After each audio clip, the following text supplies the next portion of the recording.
আজকে 21শে ফেব্রুয়ারি ভাষা দিবস এবং এটা শুধু বাংলা ভাষা নয়, এটা মাতৃভাষা দিবস। অর্থাৎ যে যার মাতৃভাষাকে আজকে বিশেষ গুরুত্ব সহকারে পালন করার জন্য এই দিবস পালিত হচ্ছে। ভাষা হারিয়ে যাচ্ছে। তা আমি যেহেতু একজন হোমিওপ্যাথি চিকিৎসক, আপনারা জানেন আমি ডাক্তার প্রকাশ মল্লিক, কনসালটেন্ট হোমিওপ্যাথ, দীর্ঘ 39 বছর ধরে হোমিওপ্যাথি চিকিৎসার সঙ্গে যুক্ত আছি। তাই আমি আজকে যে বিষয়টা বলবো যে ভাষার সঙ্গে চিকিৎসার কি কোনো সম্পর্ক আছে? ভাষা এবং চিকিৎসা, আসলে ভাষা হলো মনের ভাব প্রকাশের জন্য একটা মাধ্যম। আর আমরা যে লক্ষণ, অর্থাৎ যদি শরীরের অস্বাভাবিকতা সে তার ভিত্তিতে ওষুধ প্রয়োগ করে আমরা সুস্থতা আনি, তাহলে এই লক্ষণটাও একটা শারীরিক ভাষা বলা যায়। কিন্তু মানুষ যখন তার অসুবিধার কথা বলে, সে তার ভাষা দিয়ে বলে। তাই মাতৃভাষাটা এক্ষেত্রে বিরাট গুরুত্বপূর্ণ এবং রুগীর ভাষা জানাটাও খুব গুরুত্বপূর্ণ। এই প্রসঙ্গে একটা গল্প বলি, গল্প হলেও সত্যি। সেটা হলো আমাদের একজন স্যার, তিনি head of the department.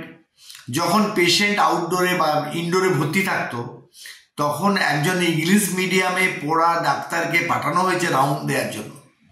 Say round দিয়ে ফিরে এসে বলে, স্যার উমুক নম্বর উমুক বেডের উমুক পেশেন্টটা কথা বলতে জানে না। তো স্যার বললেন, আরে আমি তো এইমাত্র রাউন্ড দিয়ে এলাম, উনি তো আমার সঙ্গে কথা বললেন। তখন বললেন, আমি তো ওনাকে জিজ্ঞেস করলাম। কি জিজ্ঞেস করেছিলে? না, আমি জিজ্ঞেস করেছিলাম যে আপনার প্রফেশন কি। আসলে ওই গ্রামীণ ভদ্রলোক প্রফেশন শব্দের অর্থ জানে না, আর ইংলিশ মিডিয়ামে পড়া ডাক্তারবাবু তিনি প্রফেশন শব্দটাকে বাংলায় বলতে শেখেননি এবং তার জন্য তিনি বলতে পারেননি তিনি কি করেন। তখন স্যার বললেন যে তুমি গিয়ে জিজ্ঞেস করো যে আপনি কি করেন। তখন ও যে বললো আপনি কি করেন, তখন সে বলল আমি কাড়া চড়াই। এই কাড়া হচ্ছে মহিষকে গ্রামের মানুষ বলে। আমরা যখন কোনো কেস টেকিং করি পেশেন্টের, তখন তার স্বভাব, তার আর্থসামাজিক অবস্থা, অর্থাৎ তার প্রফেশনের সঙ্গে তার আর্থসামাজিক অবস্থাটাও আমাদের কিন্তু ওষুধ নির্বাচন, ওষুধের ডোজ নির্বাচনের ক্ষেত্রে একটা গুরুত্বপূর্ণ ভূমিকা নিয়ে থাকে। তাই ওই মানুষটা কাড়া চড়ায়, অর্থাৎ মহিষ চড়ায়, অর্থাৎ গোচরণ করা তার পেশা, এটা না বুঝতে পারলে তার খাওয়া দাওয়া, তার মানসিকতা, তার ইন্টেলেকচুয়াল ফ্যাক্টরটা সেটা জানা সম্ভব নয়। আর ভাষা, আমরা ডাক্তারিতে বলি, যখন একটি পেশেন্ট প্রথম যে কথাগুলো বলে সেগুলোকে ফার্স্ট লাইন অফ ট্রিটমেন্ট করা হয়। সে বলে আমার এই ব্যথা, আমার ওই ব্যথা, এবং আমরা যে লক্ষণগুলো দেখি সেই লক্ষণগুলোর ভিত্তিতে ডাক্তারবাবুর অনুভব এবং তার সঙ্গে সঙ্গে রুগীর যে অভিব্যক্তি এবং পারিপার্শ্বিক অবস্থা। অনেক সময় পেশেন্ট কিন্তু সব কথা বলতে পারে না, সেটা তার ভাষার অনুভূতি। আমার অনেক উড়িষ্যা থেকে পেশেন্ট আসে, সেখানে ঝাড় আর ঝাড়ো এই শব্দ দুটোর মধ্যে কিন্তু বিরাট পার্থক্য। ঝাড় মানে ঘাম আর ঝাড়ো মানে পায়খানা। তাহলে এই দুটোর ব্যবধান, ভাষার ব্যবধান যদি আমরা বুঝতে না পারি, এবং আমরা যেমন সাদা সাপ বলি, শহরে আমরা যারা পেশেন্ট পাই তাদেরকে বলি হোয়াইট ডিসচার্জ আছে কিনা, কিন্তু উড়িষ্যার যে পেশেন্ট তারা বলে চুনা, এবং তার মানে বোঝা যাচ্ছে এই যে চুনা মানে সাদা, অর্থাৎ চুনের যে কালার। তার এই যে শব্দগুলো চয়ন করে যদি অনুভব না করা যায়, পেশেন্টকে ওষুধ নির্বাচনের ক্ষেত্রে কিন্তু অসুবিধা। এবং এই যে পেশেন্ট তার যে কথাগুলো বলেন, কখনো থেমে বলছেন, কখনো তাড়াতাড়ি বলছেন, এবং কখনো বা কাঁদতে কাঁদতে বলছেন, এবং এর ভিত্তিতেও আমরা ওষুধ নির্বাচন করি। আর কান্নার চোখের জলও একটা ভাষা। যেমন রুগী, যেমন শিশুদের ক্ষেত্রে তাদের কান্নার ভাষাও কিন্তু আমাদেরকে বুঝতে হয়, যেটা মা খুব বেশি অনুভব করে।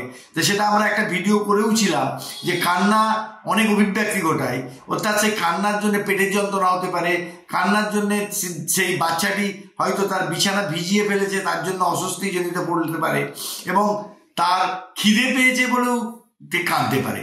তাই কান্না, ভাষা এবং এ নিয়ে আমাদের কিন্তু ডাক্তাররাও কিন্তু এটাকে অবহেলা করতে পারি না। ভাষা মানে শুধু সাহিত্য নয়, ভাষা মানে শুধু আমাদের জীবনযাপনের ক্ষেত্রে প্রয়োজনীয় অভিব্যক্তি নয়। তাই ভাষা আমাদের চিকিৎসকদেরও কিন্তু অনুধাবন করতে হবে এবং রুগীদের ভাষা, গ্রামীণ ভাষা, এবং আমাদের বাংলাদেশ থেকে যখন পেশেন্ট আসে তাদেরও ভাষা কিন্তু আমরা সবটা বুঝি না, কিন্তু সেই ভাষা কিন্তু নানা রকম অভিব্যক্তি, কারণ 10 কিলোমিটার রেডিয়াসে ভাষার পরিবর্তন ঘটে যায়। তাই আমরা যখন কাঁথির পেশেন্ট পাই, কাঁই গিলা মানে কোথায় গেলি, এরকম অনেক অভিব্যক্তি আমরা পাই। তাই ভাষার সঙ্গে চিকিৎসারও একটা যোগ আছে। ভাষা শুধু সাহিত্য, ভাষা শুধু মানুষের জীবনযাপন বা নিজের ভাব প্রদান বা ভাব বিনিময় নয়, আমাদের ভাবকে গ্রহণ করার জন্য চিকিৎসকদের ভাষা সংক্রান্ত। এবং একটা কথা আছে, linguistic philosophy. Linguistic philosophy is very important. যেমন উদাহরণ প্রসঙ্গে বলছি, এটা হয়তো চিকিৎসার সঙ্গে ব্যাপার নয়। লিঙ্গুইস্টিক ফিলোসফি যাদবপুর ইউনিভার্সিটিতে বা অনেক ইউনিভার্সিটিতে পড়ানো হয়। সেটা কি না, লিঙ্গুইস্টিক ফিলোসফি হচ্ছে, যেমন এখনো আমাদের দেশে বলা হয় যে একটি মেয়ে, তোমাকে তাকে জিজ্ঞেস করা হয় তুমি বিয়ে করোনি কেন, বা বিয়ে হয়নি তোমার, আর ছেলেটাকে বলা হয় তুমি বিয়ে করোনি। অর্থাৎ ছেলেটা বিয়ে করে আর মেয়েটার বিয়ে হয়। তাই এই মধ্যেই কিন্তু আমাদের আর্থসামাজিক অবস্থাটা নির্ভর করে। এবং আমরা অনেক সময় যৌন রোগীর ক্ষেত্রে তাদের নানা অভিব্যক্তি, অনেক সময় না বলা কথা থেকেও আমরা বুঝে নিই তার কি অবস্থা। সেই জন্য আমি বলি যে আমাদের ডাক্তারদের বুঝতে হয়, একটা প্রজাপতি দেখে যে তার কিন্তু সে একদিন শুঁয়োপোকা ছিল, আবার একটা শুঁয়োপোকা দেখে বুঝতে হয় একদিন প্রজাপতি হবে। এই যে জীবনকে অনুধান করা, এই অনুধানের মধ্যেই চিকিৎসককে কিন্তু তার মনোনিবেশ করলে সত্যিকার অর্থে একটি মানুষের স্বাস্থ্য রক্ষার ক্ষেত্রে বিরাট ভূমিকা গ্রহণ করতে পারে। তাই চিকিৎসার ক্ষেত্রেও স্বাস্থ্যের ভূমিকা আছে, এই বলাটুকু বিষয়। আজকে 21শে ফেব্রুয়ারি যারা এই ভাষার জন্যে প্রাণ দিয়েছেন, বিশেষ করে একটা রাষ্ট্র তৈরি হয়েছিল বাংলাদেশে, এবং আমাদের শিলচরে 19শে মে তারাও কিছু মানুষ এই ভাষার জন্য রক্তদান করেছে, তাদের প্রতি আমি শ্রদ্ধা জানাই। এবং ভাষা বেঁচে থাক, এবং এই মিষ্টি ভাষা, এবং আমার জন্ম বিদ্যাসাগরের গ্রামে, এবং তিনি কিন্তু এই বাংলা গদ্যের জনক বলে তাকে বলা হয়, সেই মানুষটিকেও আমি প্রণাম জানাই। ভাষা বেঁচে থাক, আমরা বেঁচে থাকি, এবং আমাদের বাংলা সম্প্রতি ধ্রুপদী আখ্যা পেয়েছে, এবং সেই ধ্রুপদী আখ্যাটাই বড় কথা নয়, বাংলাকে বাঁচিয়ে রাখার জন্য আমাদের পারিবারিক শিক্ষা এবং আমাদের চেতনা বৃদ্ধি করার জন্য, এবং সর্বোপরি রবীন্দ্রনাথকে পড়ার জন্য বাংলা ভাষায় আমাদেরকে বাংলা শিখতেই হবে। এবং সেই কারণেই আমি এই আজকে ভিডিওটা করলাম। যদি আমাদের এই ভিডিও আপনার কোনো চেতনা বৃদ্ধিতে সহযোগিতা করে, তাহলে আমাদের ভিডিও করাটা সঠিক বলে মনে করব। আপনারা ভালো থাকুন, অপরকে ভালো থাকতে সাহায্য করুন। নমস্কার।